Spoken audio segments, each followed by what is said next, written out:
what I always try to suggest, and when I need answers to my own problems, and I'm going to suggest this to my students. I've done this for years. Is go to the masters. Look to the masters for examples. That is where we can sometimes. Not all the answers can be found, but what we can see is we can see examples of how they might have handled something. And the only way you're going to best learn is to take one of their works and completely dissect it. I've mentioned this often for the student to look at their shapes, how they have drawn their shapes, how they have composed their shapes into a particular format, making up the design. You know, how well do these shapes to begin with define an idea? How great is that idea? And then does that idea have certain elements to it? Does it have a certain color harmony? And what is the color harmony that exists? And are there some other colors in there that would be secondary or tertiary colors? All these challenges that we have every day when we're painting, we can look to the masters for great examples of how they handle certain subjects. Let's take a look at, this is Arthur Streeton, a deceased, these are all deceased artists. Again, I put them in a category of past masters. I have a huge digital file that I continue to build upon. Various past masters, various topics, various approaches to their topics and subjects that we all love to paint, but there's different ways that we know that artists have painted them. And when I get into my own ruts, or if I need inspiration, I can go to these files and pull them up, and it helps me, it helps charge up my batteries, helps sometimes answer questions that I occasionally am running into and stumbling around and trying to figure out what I should do compositionally or in harmony or a different vantage point. What are some of the vantage points that really change a lot? You know, look at this particular vantage point, way above. Now, there must have been a cliff or something that the artist was able to get this particular vantage point. Nowadays, we have certain things like drones that are affordable. You can get a drone and take a drone up, and they've got cameras and video cameras on them, and you can get all kinds of interesting vantage points that we just don't see when we're on the ground walking around. And so that's I've yet to explore that. I'm still finding enough on the ground, but if there's some events years back, like some of the plein air events that I did, and what I would love to do, of course, it wouldn't be a legal source, if you will, if you want to talk about the legal way or the right way of doing plein air. But I would, some of these events happened at locations that, you know, we went maybe 10, 11 years in a row back to these locations, and you're trying to find a new something to the subject matter that everybody's been painting for those past 10 years, and sometimes it's hard to come up with something new. Vantage points can sometimes give you that, but again, using a drone in a competition wouldn't be proper. But I'm using the example of going back to a location numerous times, or having been forced to go back to a location numerous times, and try to find new material, a new way to look at something, a new, unique, maybe something that hasn't been quite explored. And that's always the challenge. When we're painting for ourselves, we don't have to worry about that. Then you can use whatever means you want. You can get a drone, or you can get in a plane and take some photographs from a plane from above over an area. You know, I mean, there's all kinds of things one can do. So again, going to these past masters, it helps me charge up my batteries, and for various reasons that I may need occasionally. Here's Chauncey Ryder. Chauncey Ryder is a really wonderful artist, really explored more a little bit of the abstract element of a landscape that I maybe tend to paint more realism to it. And so occasionally I kind of flirt with this idea of doing things a little bit more abstract. And so to get my batteries charged up or get me into that zone, I will look at some of these artists' works that took a different approach to the similar subject matters. Really beautiful expressions and subtle color in the background elements of the sky, and then all the ground elements in a really low horizon composition.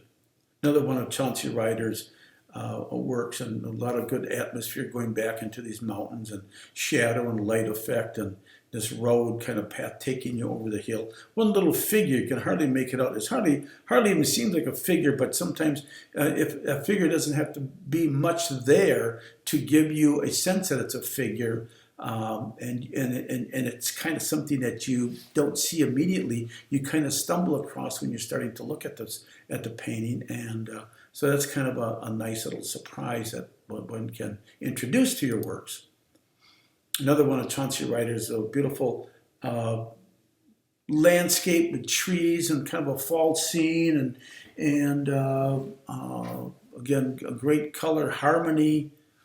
Really a great inspiration, again, to look at these works. Frederick Mulhaupt, he worked around the Gloucester and Rockport area and a lot of the harbors, and painted a lot of the boats back in the day when they had a lot of sails, and they would bring them into the harbor after an early morning fishing, or maybe even out all evening fishing, coming in and then having to dry the sails. It made for just great visual. And then, of course, you have the sun and light effect and shadow effect upon certain subjects, different times of the day, and it even added that much more to a beautiful, beautiful painting. A lot of answers can be are kind of beholding in these works. Sometimes we say, well, what do I do when I have a lot of chaos in a scene? Well, here's a great example of that. You know, the majority of the scene is either, I always find that if you want to have something interesting, have the scene reflect more of one than the other of a light effect, sun or shadow. Here there's more sunlight than shadow, but the shadow shapes in front here are really what make you see the light behind, even though the dark is dark and the light is light. If I squint down, happens to be right in this area here as a focal point. We don't see the dark shapes right away. The dark shapes I go past immediately and go into the light shapes because of the color and the brilliance there. And then I can come back and explore a little bit more of the subtlety of dark values. Really a great way to kind of compose and orchestrate all the elements that one might find in a scene. Another one of Frederick Mulhaupt's paintings, and let me get this a little larger. Here we go. And look at the wonderful brushwork that can be seen in here, the wonderful color harmony. It's hard to tell if the artist saw the colors that way, or if he or she, in this case Frederick Mulhaupt, decided to lessen. Maybe there was more grays and violets back here, and he maybe decided to put it into more of ochres and great ochres and green ochres. that go along with the brighter colors that are more in the foreground area of this particular scene. You've got kind of a foreground, middle distance, and you've got distance back in here before you get to the sky. Even the sky has certain colors that harmonize with some of the other elements that you find in those first zones that I talked about. And the water, of course, reflects some of those wonderful colors also, broken in such a way that you define those as reflections. Let's see here. Let's go. Here's Frederick Waugh, a wonderful artist from up the Cape Ann area that painted the ocean and the rocks and the surf. Great energy. So if I'm looking for to paint these kind of subject matters, I will research and look to some of the past masters and how they define that. Even if before I even go on a trip to some of these areas, I will first maybe look at some of these various artists to get an idea of how I might want to approach the subject matter. It just kind of gives me a little bit of a guideline. Really a lot of help from the master. It's just another one of Frederick Waugh's, a wave coming at you. If you want to learn how to paint kind of translucent water, this isn't necessarily translucent water with light behind it. There is light behind it, but it's kind of shadowed in front here with sunlight in the back hitting as the sunlight's breaking through clouds. And so you've got this area in the background that's all sunlit, and the area in front here is all in shadow, but yet there's wonderful form and action, the foam, the waves, the ripples in the waves up in front. All has great movement and wonderful dynamics to it.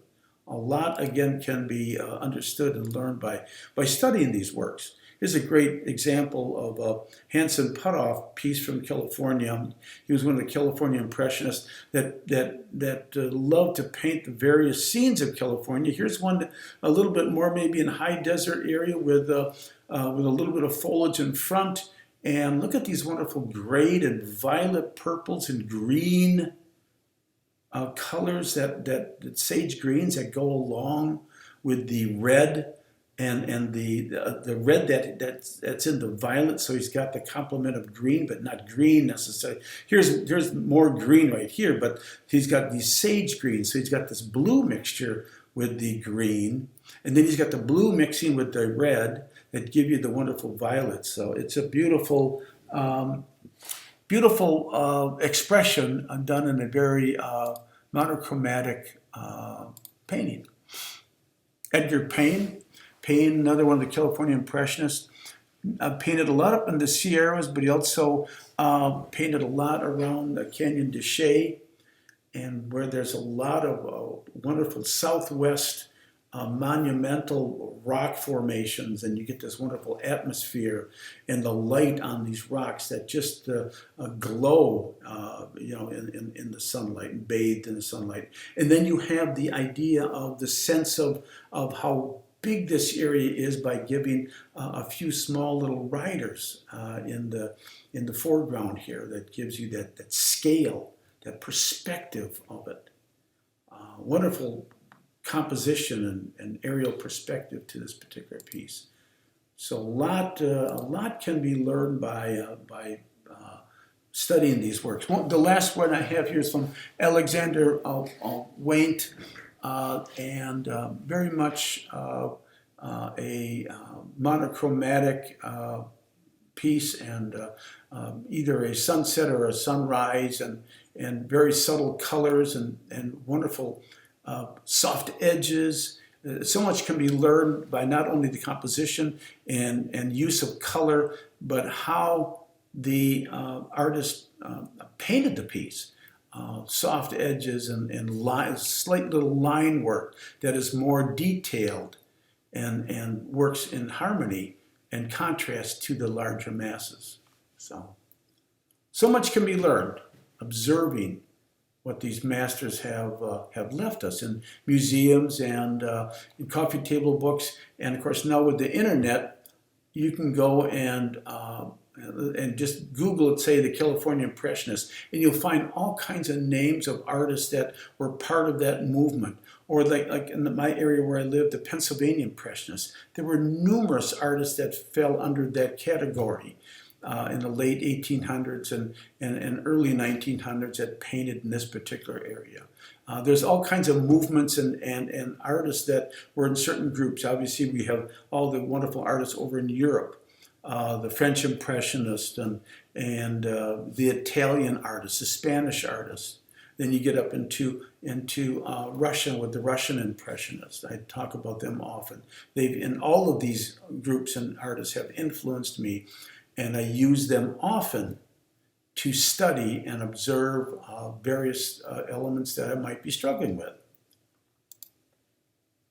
The student needs to explore through visual example themselves. Once you kind of understand, and again, I'm going to go through what the eye needs to do, what the mind needs to do, and then eventually what the hand is being told how to use that particular tool to create that visual example. And that's what you have to do. There's a lot that has to be understood first, and then we have to explore it and trial and error. We don't always make success, and I can get frustrated by it, but at the same time, if I'm frustrated, that means I'm learning. I haven't quite absorbed and gained that knowledge yet of a particular element, and I need to gain more, so I need to study it more. Having goals in mind is really important for all artists. Hi, my name is Kenn Backhaus, and welcome to this online art instructional course. I've been involved in the arts professionally my entire life. I'm a signature member of the Plein Air Painters of America, master's signature member of both the Oil Painters of America and the American Impressionist Society. My works have appeared in many of the national art magazines. I've been included in several books, to name a few: The Art of the National Parks, Sea to Shining Sea, and The Enchanted Isle, Plein Air Painting on Catalina Island.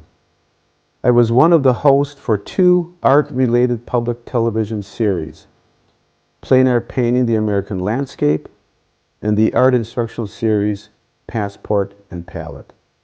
I've been teaching art workshops for over 20 years. Prompted by many students' requests, I created this particular Study to Studio course. This course is developed for either the indoor or outdoor painter. The translation from a reference study to a larger studio painting has always been a challenging process. In this 4-week course, I define the tools of my trade, my palette, and an important color mixing demonstration. I will take you through the same exact process which has proven to be successful for me in the studio, including various creative options that will improve the results of your studio efforts. My process of teaching is wrapped around the sound and historic foundations and principles that are the guidelines that defines quality art. I feel confident and believe that you will discover this course to be very beneficial to your future artistic development. Tucson Art Academy's online courses is the new way for art educational opportunities. I hope to see and work with you in this new online course.